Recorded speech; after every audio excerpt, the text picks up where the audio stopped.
Jadi wajib belajar zikir kolbu, ya. Ada zikir pagi sore, nggak banyak-banyak, sedikit saja di zikirnya. Zikir kita nggak banyak-banyak. Sebentar zikir. Zikir ini cukup 7 menit pagi, 7 menit sore. Itu sudah cukup siang dan malam. Ya, kalau mati hari itu, mati dalam husnul khotimah, itu jaminan di hadisnya. Ya, kafahullah, begitu di hadisnya, Allah cukupkan dia. Mata alal fitrah, begitu hadisnya. Dia mati dalam keadaan fitrah. Dan kita nggak tahu kita mati kapan. Ya, kita nggak tahu mati kapan. Oleh karenanya, harus sampai ke kolbun salim minimal. Kolbu yang bisa, yang sudah bersih dari kata-kata kotor, dari karakter kotor, karakter binatang buas, karakter yang menjijikkan. Itu gimana caranya? Mesti dia dizikirkan. Kita sama-sama punya masalah. Sama-sama punya musibah. Musibah itu dalam bahasa Arab ada negatif, ada positif. Ya. Namun dalam bahasa Indonesia, musibah itu identik dengan negatif. Tapi orang kalau kenal Allah, musibah itu indah. Surat At-Taghabun, mungkin ada yang hafal, ma min musibatin illa biiznillah. Ma min musibatin illa biiznillah. Tidak adalah sesuatu yang menimpa kamu, baik ataupun buruk, kecuali dengan izin Allah. Kenapa Allah nggak sebut baik buruk di ayat, tapi di tafsir disebut? Karena manusia selalu berpersepsi baik dan buruk. Tapi di ayatnya hanya disebutkan tidak ada sesuatu yang kamu alami. Musibah itu bahasa Arab sesuatu yang menimpa kita lalu kita mengalami. Misalnya Pak Budi ini, Pak Kiai Budi ini dapat gelar Kiai hari ini, itu musibah itu. Apakah dia tambah rajin ngurusin santrinya, atau kalau nggak dipanggil Kiai nanti dia kesel, gua Kiai loh. Itu musibah. Tapi ayat ini belum cukup orang kemudian mengenal Allah. Tiadalah orang mengalami sesuatu kecuali dengan izin Allah. Hari ini Bapak Ibu ya mengalami, ada yang dapat melihat, ada yang tidak melihat, ada yang bisa mendengar, ada yang tidak bisa mendengar, ada yang bisa mendengar telinganya, matanya bisa melihat, hatinya buta. Ya. Ta'mal qulub ya, disebut di Quran, itu buta hati. Ada di Quran. Abu Lahab itu buta mata nggak? Bisa lihat Nabi Muhammad? Kalau dia bisa lihat Nabi Muhammad, kenapa dia nggak syahadat? Berarti yang dia lihat bukan Nabi. Siapa yang dia lihat? Sore kali nih Bapak ya. Setan dilihat. Abu Lahab itu tabbat yada abi lahabi wa tabb. Itu Abu Lahab. Nama aslinya kan bukan Abu Lahab. Kenapa disebut Abu Lahab? Dia itu bencinya dengan orang yang tadinya dia sayang luar biasa. Ya. Sampai-sampai dia dan istrinya, jadi ini sifat perempuan yang jahat, bukan perempuan yang baik. Hammalatal hatab. Hati-hati nih. Pak Budi udah kena ini. Ya dari orang yang ngaji ke kita juga. Sekarang udah nggak tahu juntrungnya kemana ya. Kita islah bener-benerin nggak bisa dibenerin. Memang dasarnya udah nggak bener. Tapi Pak Budi mah bisa dibenerin. Karena saya tidak pernah merasa bener. Hammalatal hatab. Hammalah perempuan pembawa. Hatab, apa arti hatab? Kayu bakar. Itu bahasa majazi untuk orang yang suka mengadu domba. Kompor-kompor, provokator. Orang baik-baik aja diadu domba, ya. Masa saya diadu domba sama Kiai Budi? Amalnya santri loh, ustadz juga. Itu terjadi. Oh ternyata gelar Ustadz Kiai nggak cukup karena ada Kiai adu domba. Kiai Hammalatal. Nah eksekusinya pada Abu Lahab, penyebar isunya Hammalatal Hatab. Saya mikir-mikir kenapa tidak disebut dengan nama perempuan, hanya disebut wa mra'atuhu Hammalatal Hatab. dan istrinya, perempuannya. Maka setiap orang yang suka ngadu domba itu bukan lagi manusia yang utuh, dia banci. Dia nggak perempuan lagi, dia sudah hamalah. Dia bukan laki-laki lagi, tapi dia sudah hamalah. Dan tahukah Bapak Ibu, saudara-saudariku, handphone itu bahasa Arabnya mahmulah. Smartphone itu bahasa Arabnya apa? Mahmulah hatif. Ya, mahmulah hatif jawal itu bahasa Arabnya itu telepon, ya. Handphone itu bahasa Inggris yang diarab-arabkan. Maksud saya apa? Hamalah itu sekarang alatnya sudah di tangan kita. Ini rahasia Allah ini. Dan berdekatan lagi ya. Dan mohon maaf nih Pak Haji. Udah di tangan kita sudah. Pasar digenggam. Bukan di dekat-dekat ya. Udah digenggam. Kalau nggak ada dia kita cari-cari. Hati-hati ya. Hati-hati. Jangan-jangan yang kita dengarkan selama ini setiap hari di YouTube kita, ya, di handphone kita, itu orang-orang yang menyebar adu domba. Ini tesnya gampang. Setiap kali dengar tambah benci sama seseorang yang dia masih muslim. Siapapun itu, mau beda faham, beda partai politik, beda coblosan, beda manhaj, beda mazhab, beda thariqah, beda kiai, ada sedikit kebencian, berarti sudah main hammalatul hatab. Ya. Dan yang lucunya kami punya kiai, Buya, ya.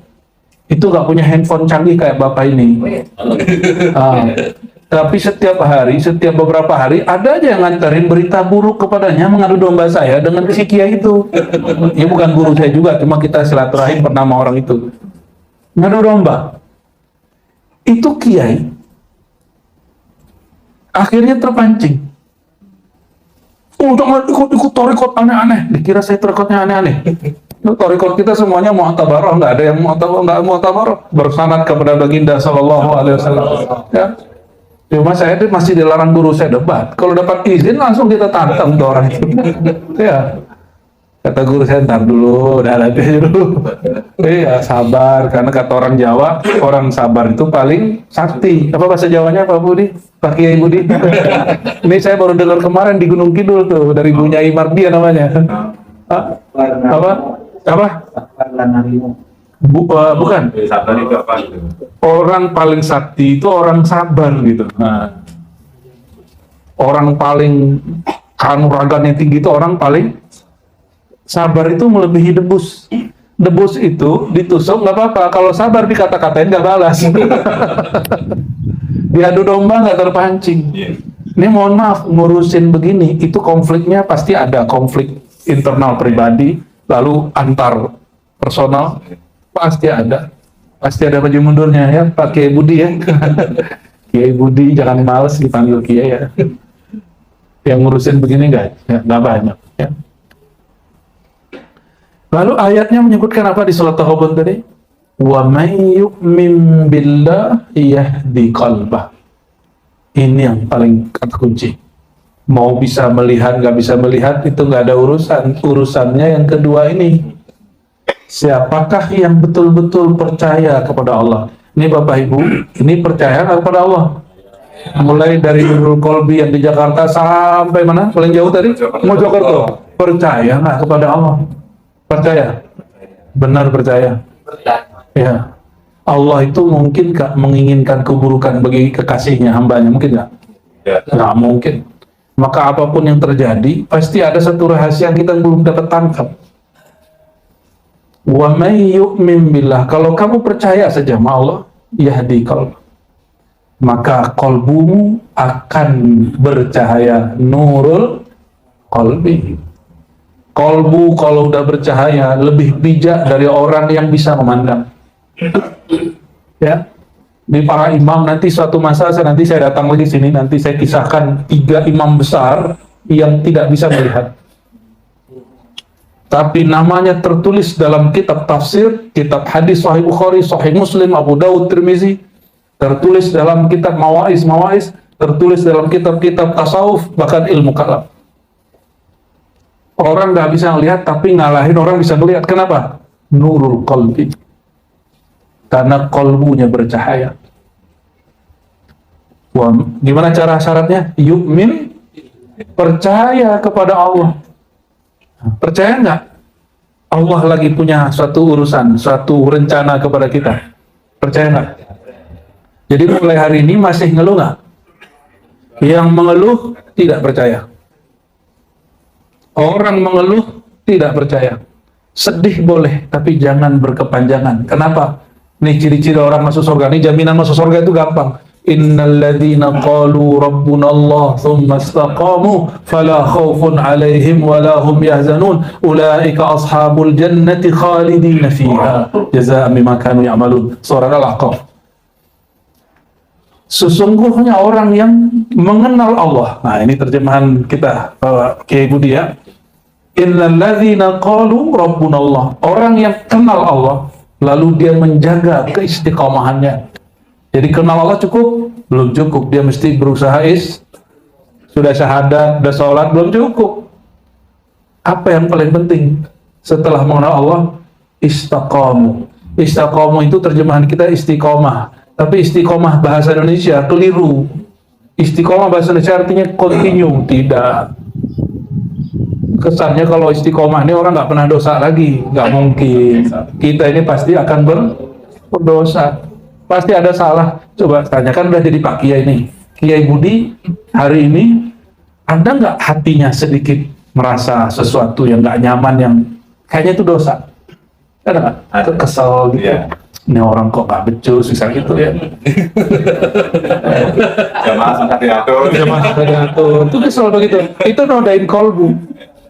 Itu yang dilawannya setiap hari 24 tahun ini. Maka jadi orang paling nggak sabar.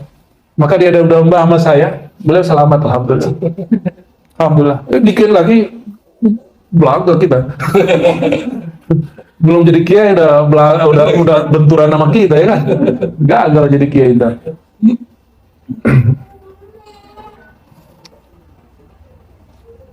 Maka di Quran itu lafaznya jelas sekali. Wa may yu'min billahi yahdi qalbah. Orang yang percaya dirinya sudah dijamin Allah, diatur Allah, Allah beri cahaya terang di kolbunya. Kalau kolbu sudah terang, Bapak Ibu, kolbu itu lebih luas dari langit dan bumi. Kalau kolbu sudah terang, maka perasaannya lebih luas dari ruangan ini, karena dia lebih luas dari langit dan bumi. Ya. Ada satu hadis qudsi, hadis ini tidak sahih menurut ahli hadis, tapi sahih menurut ahli kolbu. Ya, bahkan ijma memaknainya itu benar.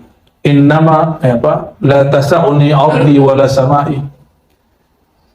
Nur aku, namaku, ilmu tentang aku tidak sanggup dipikul oleh langit dan bumi.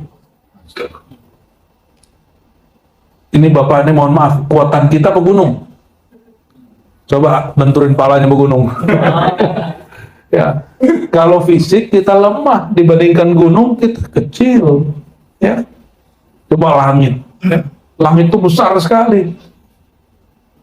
Secara fisik kita kalah dengan langit dan bumi. Tapi kesimpulan langit dan bumi ada pada diri kita. Alam itu disebut kosmo.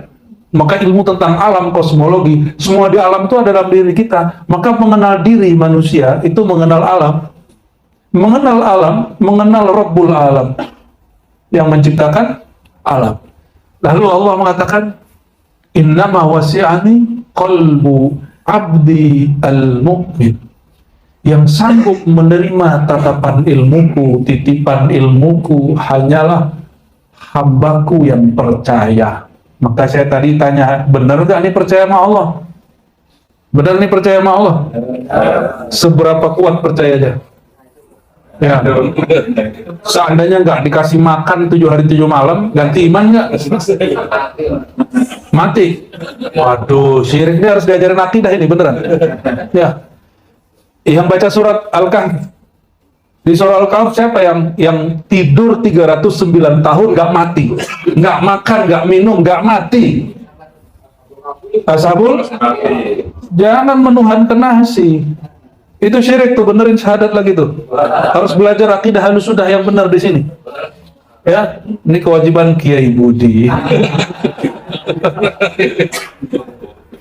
Dalam ilmu akidah Pak ya, wa may yu'min billah tadi yahdi qalbah. Di masa Rasulullah SAW ada masa 3 tahun nggak ada gandum, apalagi nasi, nggak ada gandum, nggak ada kurma, diboikot. Akhirnya para sahabat nggak makan berhari-hari. Kalaupun makan kulit kurma udah kering, yang penting perutnya keisi. Terus Nabi makan apa? Sahabat Nabi makan apa? Sallallahu alaihi wasallam. Makan apa mereka? Disitulah nyata ayat kedua dari Al-Ikhlas. Allahus Samad. Kalau lapar aku ngadu ke Allah. Coba cek ya. Nasi mengenyangkan atau Allah yang mengenyangkan? Allah. Benar. Dua piring kenyang, Kak. Hah? Dua piring kenyang. Dua piring kenyang. Badan kecil gitu makan dua piring. Allahu Akbar. Pasti senang Pak Budi itu kalau ngelihat ada orang banyak makan kan. Tapi kalau kebanyakan khawatir juga habis duluan. Ashabul Kahfi 309 tahun nggak makan, ya kan? 309 tahun nggak minum. Kenapa dia masih hidup?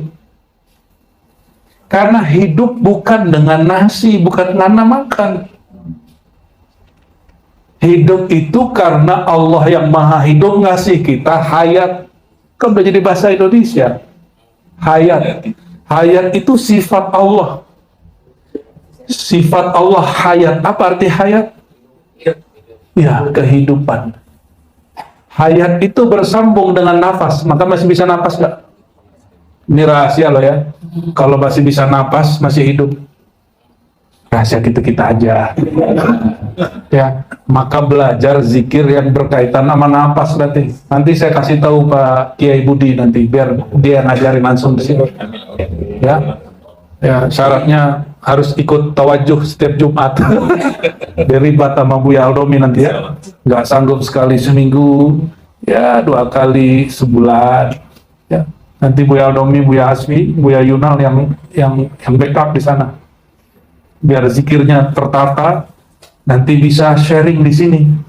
Ya. Jadi nggak hanya ngurusin makan, minum, baca Quran, tapi juga ngurusin cara mendidik kolbu. Ya, biar tidak hanya jadi kiai mut'im ya, tapi juga kiai mursyid. Insya Allah ya. Dia mah nggak pengen jadi mursyid, ribet katanya. Iya, nambah tugas. Nambah tugas itu ya. Jadi kata Allah apa? Yang sanggup menerima ilmuku, titipanku hanyalah kolbu orang yang percaya, yang mukmin. Maka syarat untuk hidup bahagia mesti percaya kepada Allah. Percaya itu nggak pakai tapi. Kalau pakai tapi belum percaya. Sahabat Nabi 3 tahun diboikot, percaya Allah yang ngasih makan, minum, kasih kenyang. Nggak makan, nggak minum, imannya nggak berubah. Nanti ketika Dajjal turun, kita diboikot lagi 3 tahun, 365 hari kali 3. Bayangin coba, hampir 1000 hari lebih. Ya, kita nggak makan nasi, nggak minum air seperti biasa, Pak. Itu orang 1 gelas mungkin merebut. Nanti tiba-tiba Dajjal datang bawa nasi, nyembah, ganti agama kan tuh. Ya, kalau meyakini hidupnya karena makan, saya khawatir percuma nyantri di Nurul Qalbi, keluar aja dari sekarang. Ya, percuma ya, mohon maaf. Tapi kalau mau dididik ya, termasuk ustadz-ustadznya, ya nggak usah khawatir ustadz. Antum maharnya sudah surga. Masalahnya istiqomah atau tidak. Ya, tinggal istiqomah aja sehingga husnul khotimah. Dan istiqomah itu bukan rutin. Istiqomah itu usaha menunaikan kewajiban hamba kepada Allah. Istiqomah itu juga dapat diartikan usaha memurnikan kehambaan kita kepada Allah. Itu istiqomah. Orang yang mati dalam istiqomah itu husnul dalam usaha, nggak mesti dia jadi orang suci. Orang beginilah yang disebut la khaufun alaihim, tidak ada gelisah, nggak ada dia mengeluh, walahum yahzanun, nggak sedih. Sedih biasa boleh, berlarut. Yahzanun itu bahasa Arab, itu fi'il mudhari'. Yadullu ala al-istimrar, menunjukkan dia berlanjut. Kita kalau kena musibah sedih sebentar aja, sedihnya nggak usah lama-lama. Kenapa? Yang melakukan semua ini Allah, ya. Bapak Ibu, saudara-saudari dimuliakan Allah. Oleh karena itu wajib nggak belajar ilmu qalbu? Ilmu hati wajib. Ya, ini bagian terakhir ya. Di Quran itu ada ayat fi qulubihim maradun. Di kolbu mereka ada penyakit. Berarti ada kolbu berpenyakit. Itu ayat tentang orang munafik. Munafik itu kerjaannya apa? Merasa paling benar. Ini kerjaan munafik. Nggak pernah merasa salah. Ini hati-hati nih Bapak Ibu. Coba cek hari ini. Cek hari ini. Merasa paling benar nggak? Ya. Merasa tidak punya salah nggak? Ini Allah ancam. Siapa di antara hambaku yang tidak merasa berdosa bersalah, aku akan ganti mereka dengan hamba yang baru, generasi yang baru, yang mereka mengaku merasa bersalah, walaupun mereka nggak punya salah. Jadi jangan coba-coba, saya kan nggak ada dosa, kan saya nggak melihat. Enak bener ngomong begitu ya. Mata itu cuma alat maksiat, maksiatnya bukan di mata. Maksiat itu di kolbu. Terjemahannya pandangan yang liar, lisan yang nakal, lisan yang kasar. Basicnya kolbu semua. Makanya Allah berkalam jelas fi qulubihim, itu orang munafik, kolbunya berpenyakit. Kalau kafir enggak, khatamallahu ala qulubihim, itu kolbu lagi. Khatama, Allah khatam, tutup qulub, hati mereka. Jadi beda munafik sama kafir apa? Kalau kafir permanen. Maka orang yang belum beriman hari ini belum tentu kafir secara mutlak di sisi Allah. Siapa tahu mereka hari ini pencarian. Maka kita berharap kepada mereka, ya, kepada Allah, ya, supaya kita diistiqomahkan lalu mereka mendapatkan nurnya. Amin ya Rabbal. Tapi kalau kolbu mati, tanah tandus, kalau Allah berkehendak, tanahnya bisa subur nggak? Oh, itu dia. Itu surat Al-Hadid ayat 16, 17, 18. Allah itulah yang kemudian menghidupkan tanah yang mati. Tanah yang sebenarnya tanah yang di kolbu ini. Kalau Allah mau bisa hidup. Nah, inilah pegangan para guru, para pembimbing, para pemerhati, murid-murid, mau muridnya bisa melihat, nggak melihat, itu sama. Ada harapan semoga Allah menghidupkan hati yang mati. Ada harapan supaya Allah menyembuhkan hati yang sakit. Sebelum menyembuhkan hati orang, sembuhkan dulu hati sendiri. Maka kalau makan hati dikit, Pak Kiai Budi ini, ya, dia coba untuk mengalah. Dia bisa ngalah, dia bisa memenangkan murid-muridnya. Ya. Dia mencoba menahan rasa kesel sama muridnya, maka diberi rasa kebahagiaan. Begitu terus tuh. Ya. Insya Allah ya. Insya Allah. Lalu ada qalbu yang ketiga, ya, illa man atallaha biqalbin salim. Ada qalbu yang salim. Qalbu salim ini ada temannya, qalbun munib, surat Qaf. Ya, itu lain lagi tuh. Dan qalbun salim, apa arti qalbun salim? Salim dengan salam hampir sama. Ini bukan salim orang Betawi ya. Salim, tangannya naik gitu ya. Ya. Tapi salim pakai tangan gitu, itu melepas kesel. Maka salim artinya melepas semua noda buruk dari kolbu. Orang yang kolbunya salim, itu kata-kata joroknya hilang. Kebun binatang udah nggak ada di kolbunya. Maka kalau dia marah, yang keluar nama Allah. Ya Allah, ampuni aku ya Allah. Ya. Ada juga di dalamnya itu ini markas militer. Kalau keluar, kalau lagi marah, bentak. Ah, itu berarti dalamnya tuh komandan tuh hanya. Ya. Itu disebut namanya di dalam oleh Imam Ghazali, kolbu yang berkarakter binatang buas. Oh, berarti masih Ragunan tuh. Tahu Ragunan nggak? Ragunan itu ada kebun binatang. Kolbu manusia itu, yang tadi yang penyakit ini dua aja. Kalau nggak toilet isinya, kalau nggak kebun binatang. Kalau toilet, kalau lagi marah ngomong jorok, ya. Ngomong yang menjijikkan. Kalau duduk ngomongin Mabainal Fakhizain mulu. Tahu Mabainal Fakhizain nggak? Alhamdulillah nggak tahu dia bahasa Arabnya. Ya, ngomong jorok, ngomong vulgar mulu. Udah pernah dengar kiai vulgar belum? Nah itu, ya hobinya begitu. Ya, senang boleh, hobi jangan. Ya. Siapa sih nggak senang sama lawan jenisnya? Tapi jangan sampai masuk ke hati. Itu kan cuma karena tubuh kita ini berkelamin, binatang berkelamin. Binatang kawin, kita kawin. Binatang makan, kita makan. Apa yang membedakan kita dan mereka? Nah, Sholat. dia nggak tahu binatang sholat juga loh. Ini doktrin ke santri nih, sholat. Ente sudah benar, tapi satu bab. Ya, binatang itu juga sholat. Binatang tuh lagi sholat tuh, kalau burung tuh lagi dia melebarkan sayapnya, dia lagi sholat. Kalau ada binatang nggak zikir kepada Allah, mati dia langsung. Pohon tuh nggak zikir, mati dia langsung. Jangan macam-macam, mereka zikirnya lebih kencang dari kita. Tubuh ini dia berzikir kepada Allah, tapi jiwa kita kadang bandel, kita nggak ikut zikir, maka dia gelisah. Jadi kapan mulai orang gelisah? Tubuhnya patuh kepada Allah, tapi jiwanya nggak patuh kepada Allah. Akhirnya satu kemana? Gelisah dia. Kolbu itu senangnya hanya dengan bizikrillah. Zikrullah itu maknanya 3. 1, mengenal Allah. 2, zikrullah, berzikir.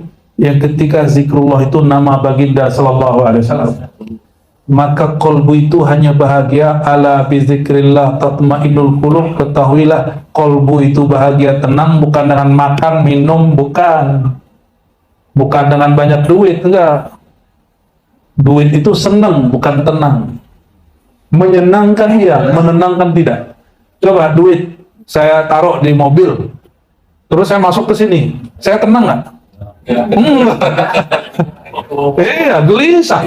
Gak usah jauh-jauh pakai sendal bagus saja. Kita ke masjid, ini ke masjid loh. Ke masjid ya katanya rumah Allah, tempat mengingat Allah. Itu lagi sholat kebanyak. Tadi sendal taruh di mana ya? Akhirnya sholat mengingat sandal, diterima oleh Tuhan sandal. Jadi wajib belajar zikir kolbu, ya. Nanti latihan zikir lagi, Kiai Budi, ya. Latihan suluk lah, kelas 10 hari pas puasa nanti, ya. Habis itu baru diizinkan nanti mengajarkan zikrullah kepada teman-teman ini. Nanti ada zikir pagi sore, nggak banyak-banyak, sedikit saja di zikirnya. Zikir kita nggak banyak-banyak, sebentar zikir. Zikir ini cukup 7 menit pagi, 7 menit sore. Itu sudah cukup siang dan malam. Ya, kalau mati hari itu, mati dalam husnul khotimah, itu jaminan di hadisnya. Ya, kafahullah, begitu di hadisnya, Allah cukupkan dia. Mata alal fitrah, begitu hadisnya, dia mati dalam keadaan fitrah. Dan kita nggak tahu kita mati kapan. Ya, kita nggak tahu mati kapan. Oleh karenanya, harus sampai ke kolbun salim minimal. Kolbu yang bisa, yang sudah bersih dari kata-kata kotor, dari karakter kotor, karakter binatang buas, karakter yang menjijikkan. Itu gimana caranya? Mesti dia dizikirkan. Mesti nanti ada proses namanya talqin zikir. Mungkin 1-2 sudah ada yang dapat ya, saya yakin. Ya mungkin dapat dari keluarganya, sehingga kolbunya lebih tajam ya, sehingga bisa merasakan aura. Ya. Aura ya? Ada loh yang cantik namanya aura kasih. Allahumma salli ala sayyidina Muhammad. Itu kolbun apa? Kolbun salim. Kolbun salim ini dapat juga diperoleh dengan cara setiap kali bangun tidur dan mau tidur mengatakan raditu billahi robba. Mau bahagia? Coba ikuti saja. Raditu billah robba. Ya Allah, wahai Tuhanku, wahai yang menciptakan aku, wahai yang memberi rezekiku, wahai yang menahan rezekiku, wahai yang menyehatkan aku, yang memberikan semua keadaan kepadaku. Aku ridho kepadamu. Aku ridho kepadamu. Aku terima takdirmu. Aku terima keadaanku. Al-Fatihah.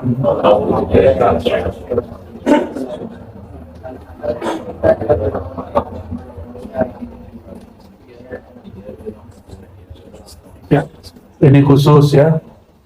Amalkan pagi 3 kali, lalu sebelum tidur. Ya, insya Allah sudah banyak yang mengamalkan, dia menjadi orang yang bahagia. Nggak mengeluh lagi, sedikit dia bersyukur, banyak dia berbagi. Kalau dulu kan sedikit sabar, banyak bersyukur, itu kurang keren. Sedikit aja bersyukur, kalau banyak berbagi. Itulah makom Sayyidina Muhammad SAW ketika beliau mau meninggal pun yang beliau pikirkan umatnya. Saya senang tadi kalimat risau. Wah, itu keren. Itu kalimat ikhwah tabligh itu ya. Merisaukan saudara sesama mukmin ya. Itu amal mulia sebelum kita berpulang kepada Allah Subhanahu wa taala. Barangkali itu Kiai Budi, semoga kawan-kawan Nurul Qalbi cahayanya langsung masuk ke dalam